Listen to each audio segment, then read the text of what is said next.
Okay, so today we'll start chapter number 4, that is human capital formation. देखो, अगर किसी देश के पास गोल्ड माइंस नहीं है, तेल के कुएं नहीं है, पर वो चाहता है कि वर्ल्ड इकोनॉमिक पावर बने, देश में सबसे ज्यादा नाम करे, तो कैसे करेगा? उसका आंसर है सिर्फ human capital. So today we'll understand the meaning of human capital and physical capital. Physical capital क्या होती है? वो इकोनॉमिक रिसोर्सेज इनपुट्स जो रॉ मटेरियल को फिनिश गुड्स में कन्वर्ट करते हैं, and it is the main for the economic development of our country. किसी भी कंट्री के इकोनॉमिक डेवलपमेंट के लिए फिजिकल कैपिटल बहुत जरूरी है. जैसे फिजिकल कैपिटल की एग्जांपल्स अगर हम लेंगे तो machinery, raw materials, plant etcetera. Next है human capital.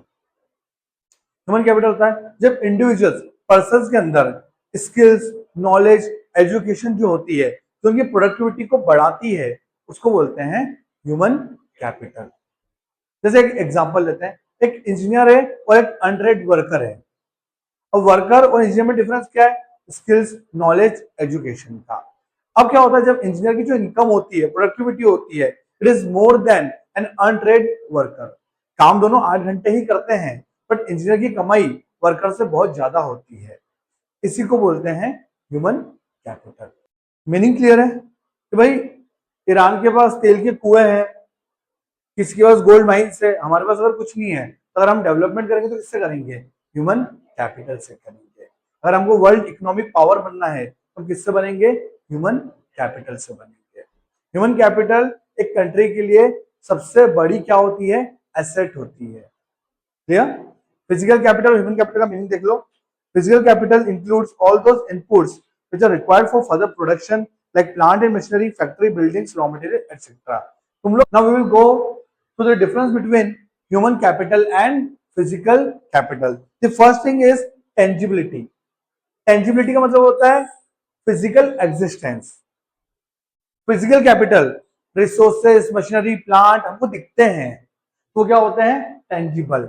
But human capital में जो स्किल्स होती है, एजुकेशन होती है, नॉलेज होती है, वो हमें दिखती नहीं है. It is intangible. Is it clear? Next, depreciation. Depreciation पता है ना, हमेशा किसके ऊपर चार्ज होता है? Fixed tangible assets.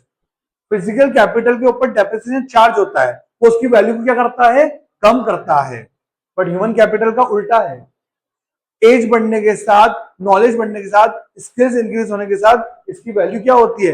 इंक्रीज होती है, which helps in the economic development of a country. Is it clear? Am I audible to you? Next, mobility. Physical capital mobile है, उसके मूवमेंट पॉसिबल है. It can move from one country to another country. But human capital को कुछ restrictions होती है, वो एक country से दूसरी कंट्री आसानी से ट्रांसफर नहीं हो सकती, तो वो थोड़ी क्या होती है? Immobile. Next, separability from the owner. Physical capital और ओनर की पहचान अलग होती है, उनको हम सेपरेट कर सकते हैं. बट ह्यूमन कैपिटल, एक ह्यूमन के अंदर मेरे अंदर जो स्किल्स है वो आप मुझसे निकाल सकते नहीं हो. वो गॉड गिफ्टेड है, टैलेंटेड है, मेरी नॉलेज, मेरी एजुकेशन से वो इंक्रीज हो रही है. हाँ या ना? Next, nature of process and formation. Simple है, कोई दिक्कत नहीं. Now we will understand the meaning of human capital formation. जब हम ह्यूमन कैपिटल के अंदर, मतलब एक स्टॉक है ह्यूमन कैपिटल, उसके अंदर अगर हम ऐड करते हैं एजुकेशन, स्किल्स, नॉलेज, उसको हम बोलते हैं human capital formation. Human capital में जब हम स्किल्स, नॉलेज ऐड करते हैं तो उससे क्या होती है? प्रोडक्टिविटी इंक्रीज होती है, कंट्री की इकोनॉमिक ग्रोथ होती है, उसको हम बोलेंगे human capital formation. Now next, human capital और human capital formation. Human capital जो होती है वो है एक स्टॉक कॉन्सेप्ट, और ह्यूमन कैपिटल फॉर्मेशन जो होता है वो एक फ्लो कॉन्सेप्ट होता है ना. पॉन्ड्स स्टॉक कॉन्सेप्ट है, रिवर क्या है? बहती रहती है, it is a flow concept. तो ह्यूमन कैपिटल में जब तक आप स्किल्स, नॉलेज इनपुट नहीं करोगे तो उसका कैलिबर, प्रोडक्टिविटी बढ़ेगी नहीं. तो human capital is always a stock concept and human capital formation is always a flow concept.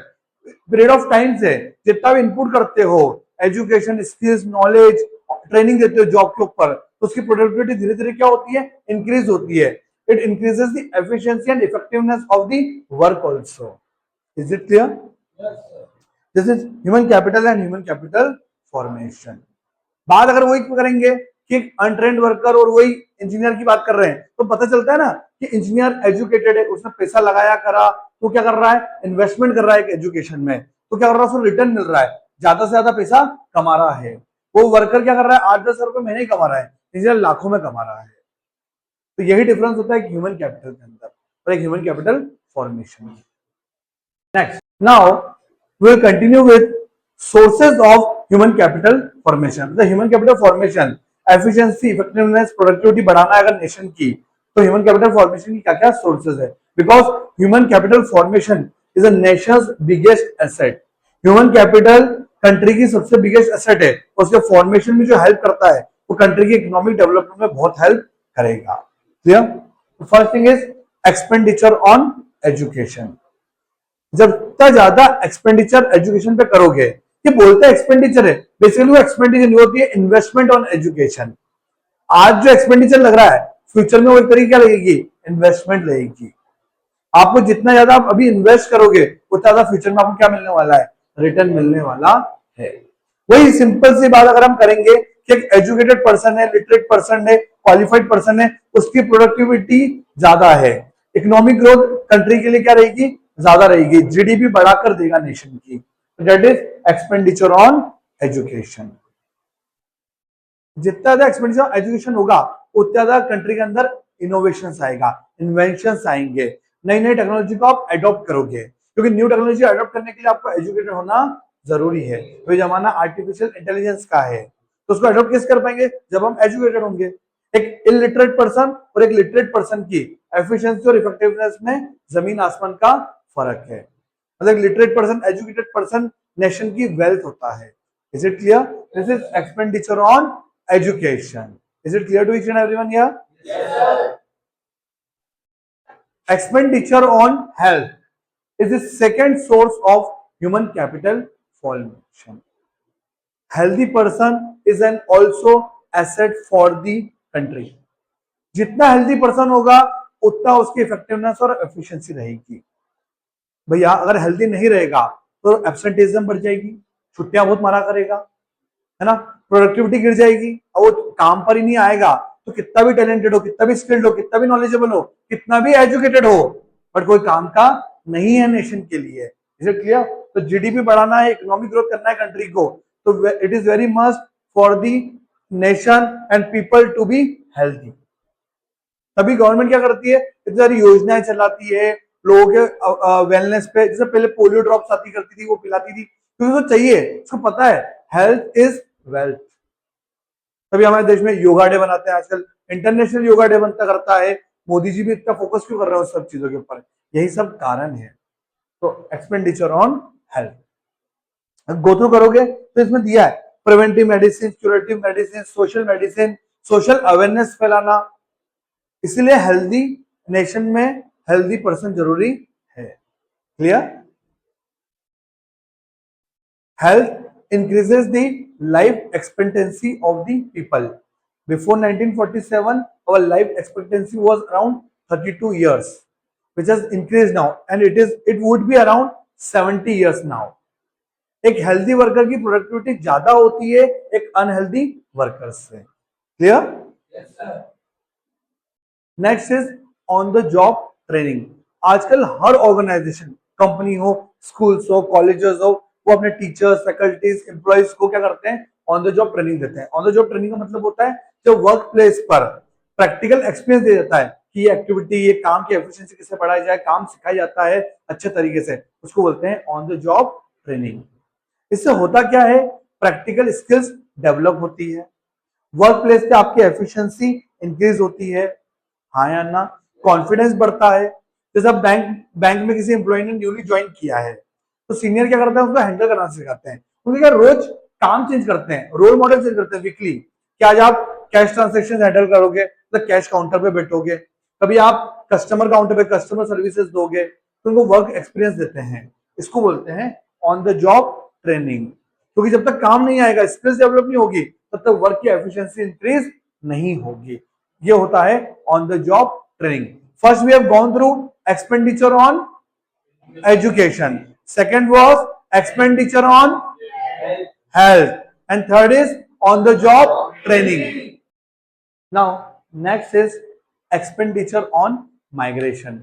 Expenditure migration की बात करें तो क्या होते हैं, लोग सिटी से या कोई अंडर डेवलप्ड कंट्री से दूसरी कंट्री में जाते हैं in search of higher paying jobs, quality education. तो जो खर्चा करते हैं जैसे ट्रांसपोर्टेशन पे, अब मान लो कोई गांव से दिल्ली में पढ़ाई करने गया कोई बच्चा, वहां पर हॉस्टल में रहने लग गया, खाने का खर्चा, शिफ्ट होने का जो भी खर्चा लगा, उसको बोलेंगे एक्सपेंडिचर ऑन माइग्रेशन। वो क्यों जाते हैं, क्योंकि they need higher paying jobs, learning होती है, स्किल डेवलपमेंट होता है। आप बड़ी जगह जाओगे तो काम सीखोगे, डेवलपमेंट होगा, कंट्री का डेवलपमेंट होगा, इकोनॉमिक ग्रोथ होगी। इसको बोलते हैं एक्सपेंडिचर ऑन माइग्रेशन। जो वो एक कंट्री या एक सिटी से दूसरी सिटी माइग्रेट करते हैं तो उनको अच्छी जॉब अपॉर्चुनिटीज मिलती है, उनकी इनकम बढ़ती है, प्रोडक्टिविटी बढ़ती है, स्किल डेवलपमेंट होता है, which is very much essential for the country या economy also. This is expenditure on migration. After this we will go through expenditure on information, और एक ट्रिक भी बनाई है जिससे ये सारी सोर्सेज हमको एक बार में याद हो जाएगी। जो एक्सपेंडिचर ऑन इंफॉर्मेशन, अब किसी को हायर पेइंग जॉब चाहिए तो कौन सी कंपनी कहां अवेलेबल है उसको ढूंढना पड़ेगा, या किसी naukri.com या ऐसे किसी का सब्सक्राइब करना पड़ेगा, सब्सक्रिप्शन लेना पड़ेगा। तो इसके ऊपर वो जो खर्चा करता है उसको बोलते हैं एक्सपेंडिचर ऑन इंफॉर्मेशन को। कॉलेज कौन सा अच्छा है, कहां से अच्छा मैं एमबीए कर सकता हूं, मुझे खर्चा करना पड़ेगा कि भैया नॉलेज निकालने के लिए, है ना, कैरियर काउंसलिंग करना पड़ सकती है मुझे कि मुझे क्या सब्जेक्ट को चूज करूं, मैं कैसे क्या पढ़ाई करूं। तो इन सब के ऊपर जो भी हम खर्चा करते हैं वो आज का एक्सपेंडिचर है और फ्यूचर की इन्वेस्टमेंट है, हाँ या ना। इसको बोलते हैं expenditure on information. Information generate नहीं करोगे तो पता कैसे लगेगा कौन सा कॉलेज अच्छा है, कौन सी कंपनी अच्छी है, कहां पे हमको हायर पेइंग जॉब मिल सकती है, तो हम शायद पीछे ही रह जाएंगे। क्लियर? Yes sir. तो एक्सपेंडिचर ऑन इंफॉर्मेशन हमारा टाइम सेव करता है, हमारी प्रोडक्टिविटी बढ़ाता है, हमारी अर्निंग कैपेसिटी बढ़ाता है। सही समय पे सही जॉब मिलना बहुत जरूरी है। क्लियर? तो this are all the advantages of expenditure on information, and it is one of the important aspect of sources of human capital formation। इतने सारे अपन ने पढ़े, expenditure on education, expenditure on health, expenditure मतलब on the job training, expenditure on migration, expenditure on information. अब इसको याद करना पड़ेगा, तो एकदम सारे पॉइंट याद नहीं रहेंगे। सिलेबस बहुत सारा है, तुमको कोई एक सब्जेक्ट थोड़ी पढ़ना है, accountancy, economics, business studies, optional and English सभी पढ़ना है। तो इसके लिए ट्रिक होना चाहिए, तो उसकी ट्रिक सिंपल सी है, hit me, hit, HIT, hit, ME, me, hit me. Hit stands for expenditure on health, I stands for expenditure on information, T is training मतलब on the job training, me expenditure on migration, and last is the important aspect, expenditure on education। तो hit me सबसे important trick है याद रखने के लिए, sources of human capital formation. Is it clear to each and everyone यार? Yes sir. तो चलो, human capital and economic growth. Human capital और इकोनॉमिक ग्रोथ के बीच में पॉजिटिव डायरेक्ट रिलेशन है। जितना ज्यादा ह्यूमन कैपिटल का डेवलपमेंट होगा, जितना ज्यादा ह्यूमन कैपिटल फॉर्मेशन होगा, उतनी ज्यादा कंट्री की ग्रोथ होगी। ये ग्राफ दिखा रहा है, हम उतने ज्यादा आगे बढ़ते जाएंगे। तो there is a positive and direct relationship between human capital and economic growth of a country. Human capital always increases the productivity of the people, of the person, of the human capital। अब जितने तो उसकी productivity बढ़ेगी, efficiency बढ़ेगी। हम सारे hit me कर रहे हैं ना, health, information, training, migration and education, इसमें जितना ज्यादा हम एक्सपेंडिचर खर्चा करेंगे उतना ज्यादा हम इकोनॉमिक ग्रोथ करेंगे। हमारे देश की जीडीपी, ग्रोस डोमेस्टिक प्रोडक्ट बढ़ेगा। GDP is the main element for measuring the economic growth of the country. Clear? Next है human capital formation increases the rate of participation of the people. जितना ज्यादा human capital formation होगा उतना ज्यादा लोगों का participation rate country की economic development में बढ़ेगा। तुम किसी चाइना की अगर बात करोगे तो उनकी इकोनॉमिक ग्रोथ, उनकी जीडीपी ज्यादा क्यों है? क्योंकि वहां लोग एजुकेटेड है, वहां लोग स्किल्ड है, वो उन चीजों का यूज कर रहे हैं कंट्री की डेवलपमेंट में। तो जितना हमारे देश में लोग पढ़ेंगे, एजुकेट होंगे, स्किल डेवलपमेंट होगा, चीजों को सीखेंगे, लर्निंग प्रोसेस को बढ़ाएंगे, हेल्दी रहेंगे, उतना ज्यादा हमारी कंट्री भी वर्ल्ड इकोनॉमिक पावर बन सकती है। बट इन सब चीजों का सम्मिलित होना, इंक्लूजन होना बहुत जरूरी है। Is it clear for each and everyone here? Yes sir.